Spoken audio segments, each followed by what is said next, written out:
What's up guys, welcome back. I'm Charles, mXrevival, mXrevival.com. And first off, I hope you guys had an incredible Christmas. I'm also looking forward to kicking copious amounts of ass with you in 2021. As you can see, I had a pretty damn good Christmas myself. I've got my brand new 2020 RMZ450 over here, soon to replace my 2018 RMZ450 over here. Now today I am filming this video for two reasons. Reason number one, getting a bike in a crate. I've never got a bike in a crate before. I've always wanted to do that. It was an awesome experience, so I wanted to share it with you. Not only was that very cool to receive a dirt bike in an actual shipping crate for the very first time, the crate's also going to come in very handy down the road when I need to box up and ship our YZ300 project. That's Project Disruptor if you guys haven't seen it. Also, you can check that bike out on Instagram. Most of the content is over there in the form of beautiful photos right now. We're waiting for some parts to come back for that, but rest assured soon enough we'll be back on the grind with that project. Where was I? Ah yes, reason number two. Reason number two is just for the RMZ owners. Guys like me, RMZ owners to be, RMZ owners of 2018 and newer RMZ 450s. I want to show you guys how to get the most out of your 18 and up RMZ 450. The bike is a bit of a handful in stock trim, but I have it all ironed out, and I want to highlight each of the changes I've made, what they did to the bike, how much weight they saved, and what did they cost. The idea is to go ahead and help you guys build yourselves the ultimate RMZ 450 that you can own, love, ride with confidence, and be proud of. Not only do all these changes add up to big dividends, but you would be surprised at how much weight you can very easily shave off of this motorcycle. So since I've actually done all of this already, I've been enjoying the 18 RMZ 450 for about 2 years. We've got 60 hours on it roughly now. I want to go ahead and share that with you. So instead of hopping on the brand new bike and riding it right away, I figured I would take my time, chill out, slow down a little bit, and share with you guys what I did to the 18 that's going to make the 20 just an instant hit for me. So whether this bike is brand new to you or brand new to you from a used party, you can apply all the same topics and build yourself a really killer RMZ 450. I'd also be willing to bet that this video will soothe some of the fears you might have if you've been reading about the RMZ in magazines for the past couple of years and it has kept you from actually pulling the trigger on one of these awesome bikes. Don't be afraid. So truth be told, I did not need a brand new bike right this minute, but sometimes when you see a deal that is just too damn good to pass up, you have to pull the trigger.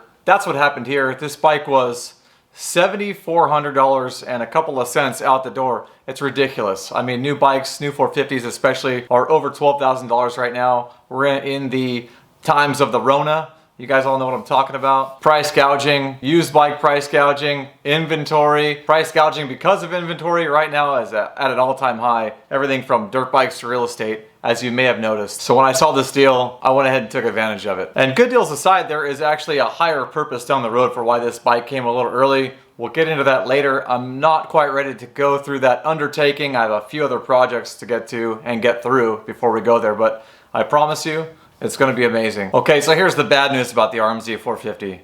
Every year since 2018, it has been the shootout loser for all the magazines. And I get it, a bike has to lose a shootout. Like, one of them has to lose, right? Complaints about the suspension, lack of electric start, weight. But what happens to this bike when you make just a couple of tweaks? And what happens when you get those tweaks just right? And after all of those tweaks, what did you end up paying? All said and done. Now the magazines do, however, do a great job of comparing bike to bike, KTM, Kawasaki, Yamaha, Honda, blah, blah, blah, all those together. They have to compare them one against the other, and they get the job done in that regard. But does everybody want a $12,000 450? Does everybody even want electric start? Of course not, but it is majority rule, so I do understand. So what happens when you fix the RMZ 450? Guys, this is such a great bike. I love it to death. The fact that I bought a 2020, which has literally no changes besides this little blue stripe on it from the 18, should speak volumes. But in stock trim, the poor bike does have some issues, and the issues almost need to be dealt with immediately if you hope to get the absolute most out of the bike. And if you own one of these, I know you can attest to it. Now I say immediately because as soon as you perform these mods, you're gonna wonder why you waited to do them. You're gonna wonder what the hell took me so long to just make these simple little tweaks and fixes to this bike. How do I know that? Exhibit A, Exhibit B. However, it is of course good to ride it stock and get a feel for it. That way when you do take the plunge on the changes, you can tell what happened. Was it positive? Was it negative? It's all going to be positive, I promise. And it'll provide the contrast you need to know exactly how it changed the bike you own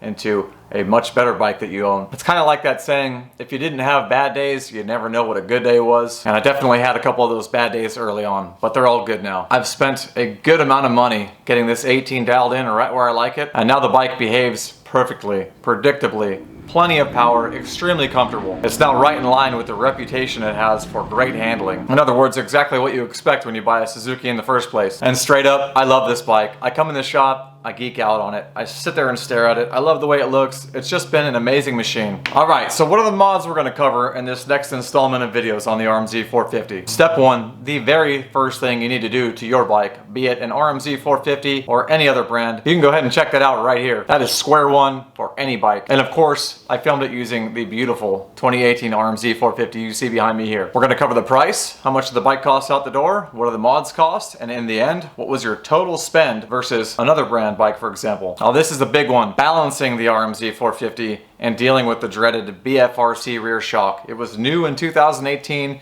It's derived from street bike technology. It lacks a high-speed compression adjustment circuit, and it's just sort of funky out of the box, but we've got that all ironed out. Next up, shaving weight. I pulled several pounds off this bike with very, very simple mods, and you can do that too. Some of the weight is even unsprung weight, which is basically any weight that's below the springs that would make the bike behave more poorly or stress the chassis more than you would like it to. Any of that kind of weight you can remove makes the bike free up, be less bound up, feel better, handle better, and it's a very important, if not the most important, area to shave weight off of a bike. One of the last ones, and it's really not as big of a deal for me, is getting a little bit more low-end grunt out of the bike. This bike dynos at 55 horsepower. It makes plenty of power, and the power placement is pretty much perfect right through the curve. Even with the stock gearing, it used just a tiny bit more hit for most guys. So in a future video, we're going to cover all of these topics, and if you have any you'd like to add, I can probably answer your questions, so be sure to blast me a comment below. Let me know if there's anything I can add to my little list here. All right, so for now, let's take a look at how I found this bike. When I came home, it was in the driveway in a crate. I've never got to uncrate a bike before, so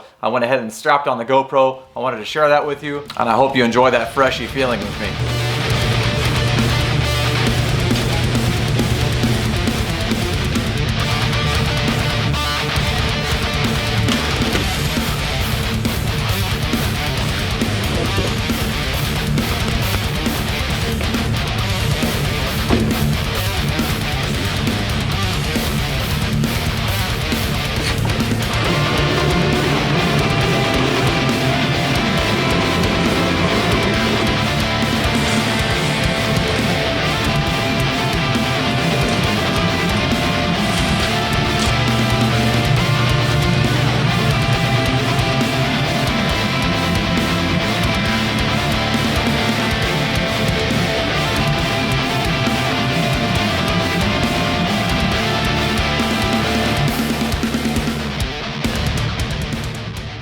Alright, came home only to find a brand new RMZ450 in the driveway. That is how I like to do Christmas.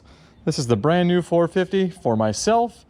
It will be replacing, somewhat sadly, my 18. This is a leftover 18 I bought in 19. That's a leftover 20 I bought in almost 21. So that's how you save a little bit of money on bikes, but man, like, I don't remember that one looking this good. But obviously it did at one point, so I need to get this sucker uncrated. I think I got the right size socket here, number 12. I've never had a bike in a crate. This one was already out of the crate. They had to obviously put it back in to ship it to me, but very exciting, sort of a monumental thing. I had to take pictures, the whole shebang, you know how it goes. So I gotta crack this sucker open.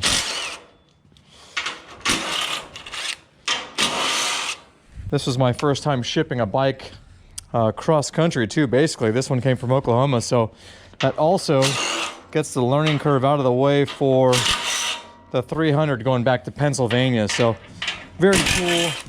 I'm super excited. Oh, I gotta get this thing out of here, start fondling it and all that. In my opinion, this is hands down the best looking bike, and though it does have some shortcomings, we got all that ironed out already. We've got 2 years on the other one. We know how to set it up. And since we have all the parts for the other one already that will bolt right onto this bike, what I'd like to do is take my time, not rush and take this one out on the track right away, but I want to show you guys how to set up your RMZ450 2018 and onward to get the most out of it. A few key mods, a few simple bolt-on things to just really maximize the bike, iron out all the things that people don't like, all the things you read about in magazines that are wrong with it, let's say, because This bike is a bit of a handful when it's new.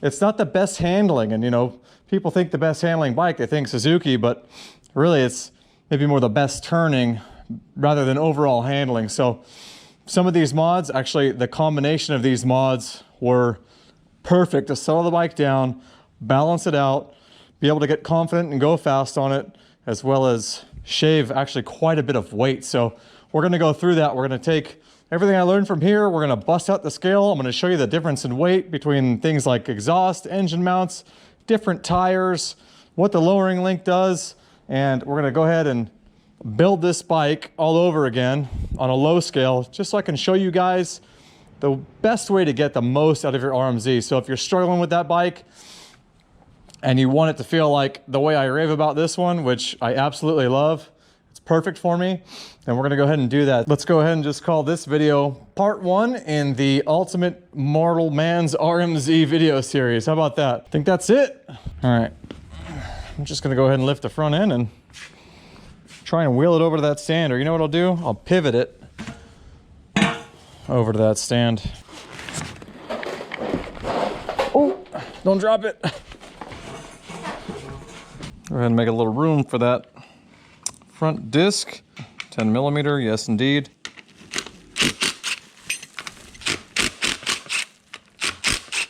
Now we're gonna have to go ahead and break this bike down 100% all the way down to the frame, so we can grease the linkage and the axles and everything else. Anyways, they come completely dry, so I'm not going to go ahead and grease the front axle for now. I just need to be able to roll it around the shop.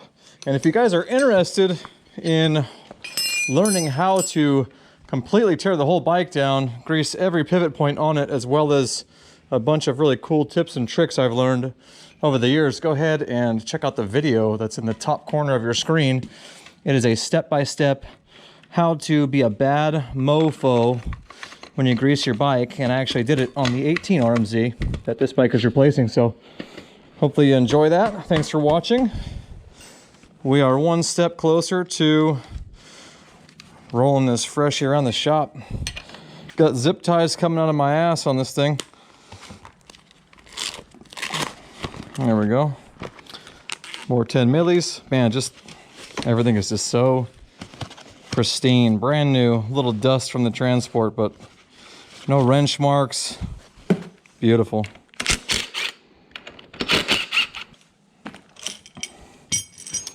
Oh, more zip ties.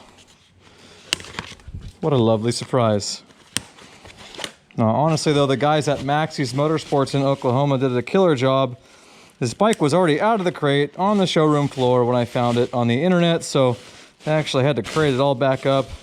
And you can't get, allegedly, a bike out of a crate or in a crate that has not yet been PDI'd. PDI is when the dealer takes it out of the crate, greases it very lightly, I might add, puts it out on the showroom floor just for liability reasons. So to get a crate, I guess, is kind of rare, and as I said, that was really cool of them to go through the extra hoops for me to get this bike in a crate and shipped my way, because it did take some figuring out, and it was a little bit of a logistical, not a nightmare. It went pretty smooth, but all in all, thank you guys very much for A, the killer deal, and B, for jumping through all the hoops to get this bike my way.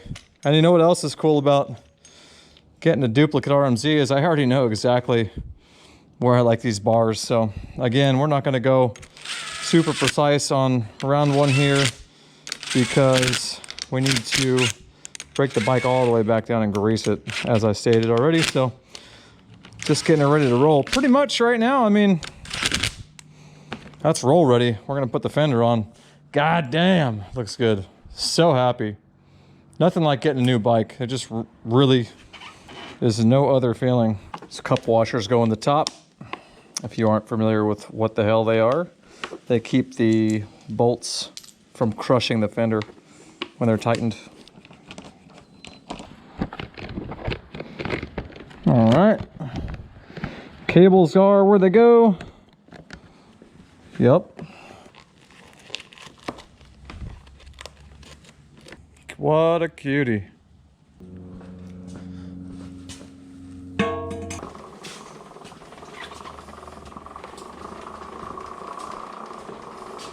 the difference between kicking the old one and kicking the new one, they have really similar compression. So that's a testament to good maintenance.